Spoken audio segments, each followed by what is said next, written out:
मेरे प्यारे देशवासियों, बाबा साहब की दुनिया में आपका बहुत बहुत स्वागत है।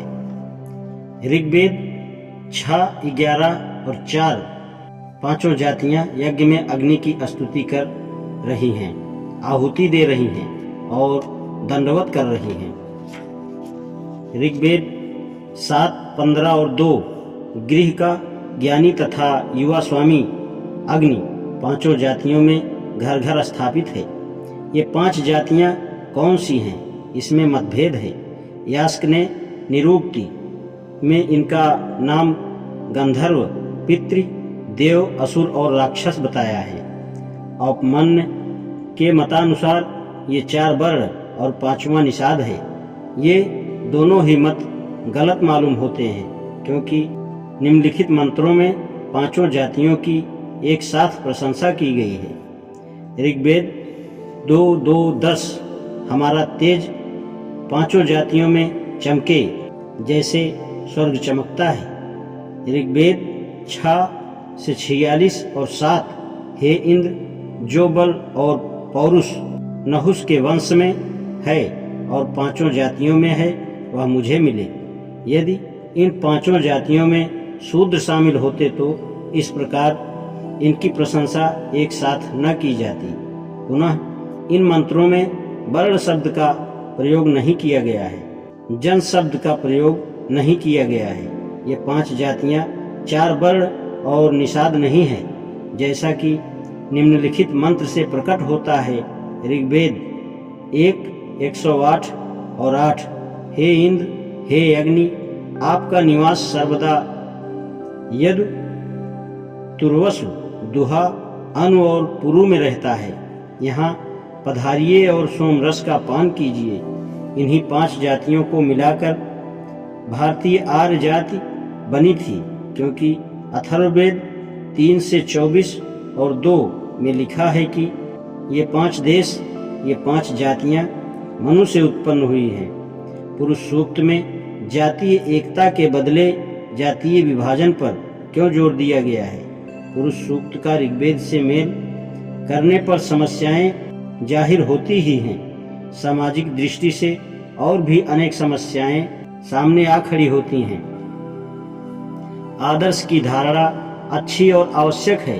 कोई व्यक्ति या समाज बिना आदर्श के उन्नति नहीं कर सकता, परंतु आदर्श समय तथा दशा के अनुसार बदलना चाहिए। यह परिवर्तन तब संभव है जब संस्थाएं धर्म की आड़ में ना पनपे। पुरुष सूक्त ने चातुर्वर्ण को ऐसा क्यों बना दिया कि ना उसमें कुछ अदल बदल हो सके और ना ही उसमें किसी प्रकार की त्रुटि बताई जा सके? सामाजिक दृष्टिकोण से यह पहली पहेली है। चातुर्वर्ण की संस्था में पुरुष सूक्त ने दोहरा खेल खेला। वास्तविक स्थिति को आदर्श के रूप में ढाल दिया और आदर्श को वास्तविक बना दिया, यानी आदर्श और वास्तविक में कोई भेद नहीं रखा। यह राजनीतिक चाल और धोखा नहीं है तो क्या है?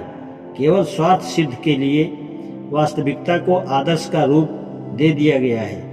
पुरुष सूक्त ने वर्ण व्यवस्था को ईश्वरादेश कहकर बहुत अनर्थ किया है, क्योंकि ऐसी वर्ण व्यवस्था में किसी प्रकार का परिवर्तन नहीं हो सकता और ना ही कोई उन्नति हो सकती है।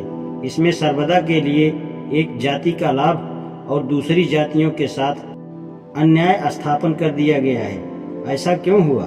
यह दूसरी पहेली है।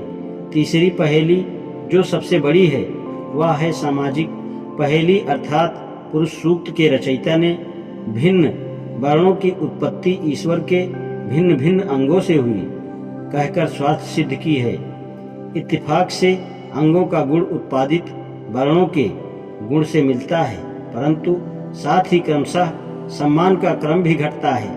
मुख शरीर का सर्वोत्तम अंग है, अतएव ब्राह्मण जो मुख से उत्पन्न हुआ वह सबसे अधिक सम्मान या आदर का अधिकारी है।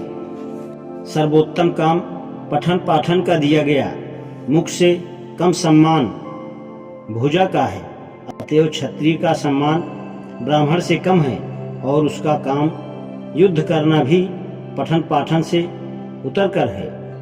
वैश्य जंघा से बना भुजा से कम सम्मान जंघा का है।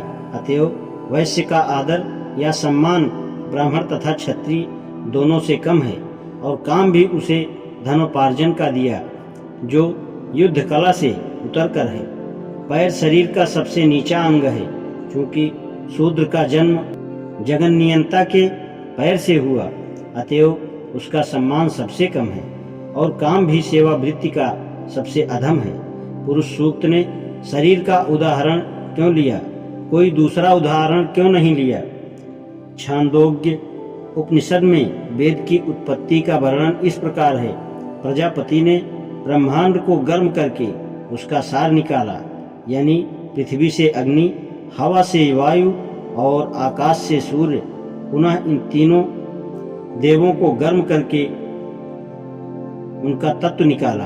अग्नि से ऋग्वेद की ऋचाएं, वायु से यजुर्वेद की ऋचाएं तथा सूर्य से सामवेद की ऋचाएं निकली। इन तीनों का तत्व निकालकर तो ऋक् से भू, यजु से भुव तथा साम से स्व शब्द निकले। जैसे वेदों की उत्पत्ति देवताओं से है, पुरुष सूक्त ने ऐसा ही उदाहरण क्यों नहीं लिया? वर्णों की उत्पत्ति देवताओं से होती तो सभी वर्णों का सम्मान समान रहता।